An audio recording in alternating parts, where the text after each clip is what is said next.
Trojan Philly, what's up, man? USCJ here. Listen, we got to have just a family discussion to talk about USC football and where do I think USC football stands. Here's what I'm going to say to you guys.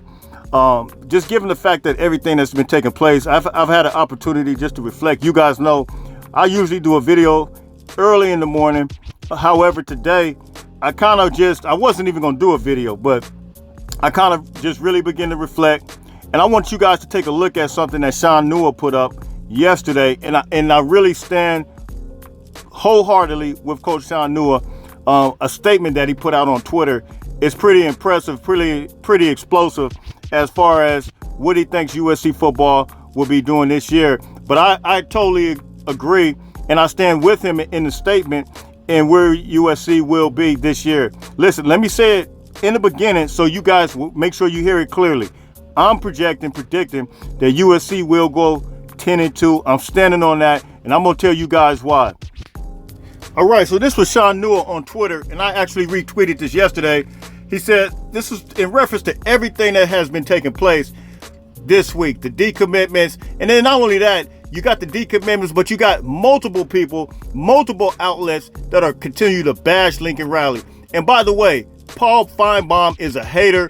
Paul Finebaum is lost in the sauce, and he said Lincoln Riley time is really coming to an end. He's lost in the sauce and has no idea what he's talking about. They never make reference to the coaching staff that USC just hired, a phenomenal coaching staff, high caliber guys, Eric Henderson, Matt Inch, Doug Belt, D'Anton Lynn, Shaun Nua, all of these guys, these great pieces that Lincoln Riley has put together. I feel like the whole world is literally backed up, talking about basically and making fun of Lincoln Riley. They always addressing him as the old Lincoln Riley, as they all knew it. And this is totally different. But here is, I think Shaun Nua, I think the coaches are feeling the pressure of, how everybody is really coming down on them. But this is it right here.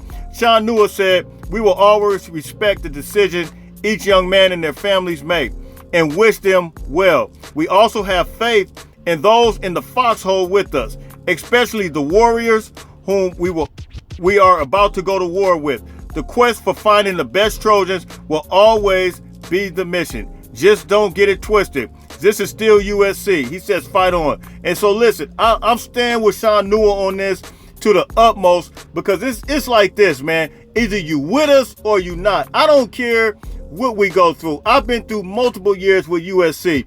And at the end of the day, either you with us or you against us. And I truly believe, with the experience of the coaching staff, in spite of the record, and we'll take a look at this record real quick.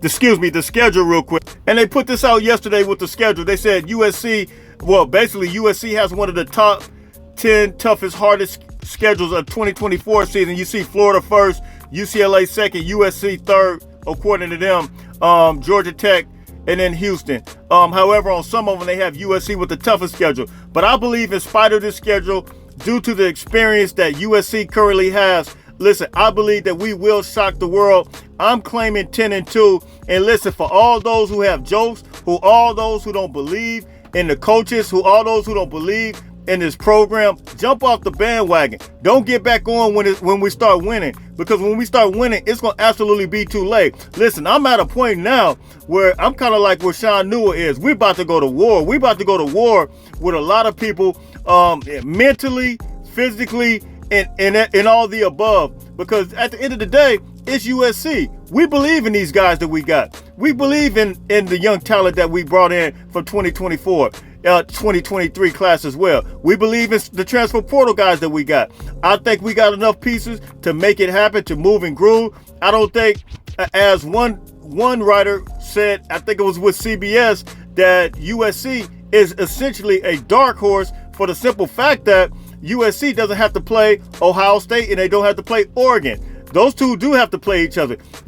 Our schedule may line up better than what a lot of people think it is. Let's get past LSU the first game, and then let's see how it moves and grooves from there. But I'm claiming 10-2. I think they're thinking Michigan is going to be better than what Michigan actually is.